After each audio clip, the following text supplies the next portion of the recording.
Si è conclusa stamani la prima fase dei lavori del tavolo tecnico per lo studio e la valorizzazione della rete di ipogei che attraversa il sottosuolo della nostra città.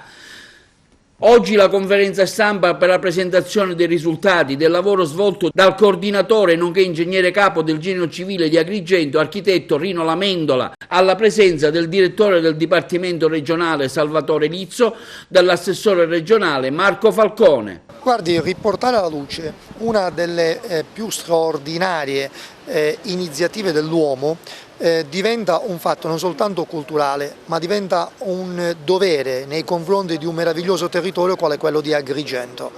Oggi il Genio Civile di Agrigento, il Dipartimento regionale tecnico, ma la regione siciliana tutta, e qua abbiamo l'architetto Lamendola, il nostro ingegnere capo di Agrigento, hanno dimostrato non soltanto particolare attenzione, ma soprattutto competenza, passione e io dico generosità nei confronti di questo territorio. Abbiamo con grinta affrontato questo problema, queste criticità da risolvere.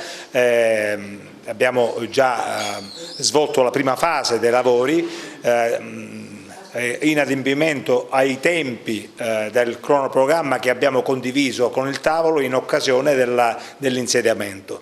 Un cronoprogramma che prevede 3 fasi e che si concluderà entro il 2020 con la redazione dei progetti per la messa in sicurezza e la riqualificazione di gran parte della rete ipogeica che attraversa il sottosuolo agrigentino. Di fatto abbiamo completato un lavoro di conoscenza e di censimento che era stato avviato nel 2010. Oggi abbiamo censito ed introdotto in mappa ben 186 imbocchi agli ipogei e per ciascuno dei quali abbiamo redatto una scheda informativa con l'obiettivo di alimentare una sorta di banca dati sulle informazioni acquisite durante questa campagna. Sta cercando di riscoprire una Agrigento sconosciuta, ma non tanto, visto che noi stiamo conducendo lavori per rivedere tutto il sistema degli ipogei di Agrigento, ma sono conosciuti dal 700 a.C. insomma.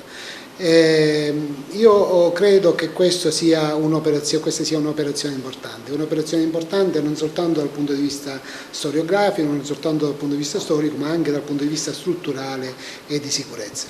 Molti edifici in Agrigento, anche nel centro, si basano sugli ipogei, su cavità sostanzialmente.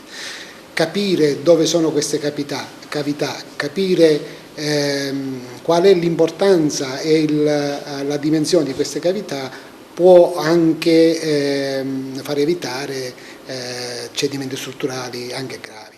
Avete già un quadro, una mappatura reale di ciò che è la rete degli ipogei ad Agrigento? Sì, certamente. Il tavolo tecnico costituito dal Genio Civile di Agrigento ha portato una mappatura di tutti gli ingressi al sistema ipogeo. All'incirca sono 180, alcuni suborizzontali, altri verticali, altri conosciuti da fonti storiche, altri ancora visitate e documentate anche fotograficamente. Questo ci consentirà in futuro di mappare ancora più analiticamente il sistema ipogeo e poterlo rendere visibile eventualmente e fruibile eventualmente anche dal punto di vista turistico.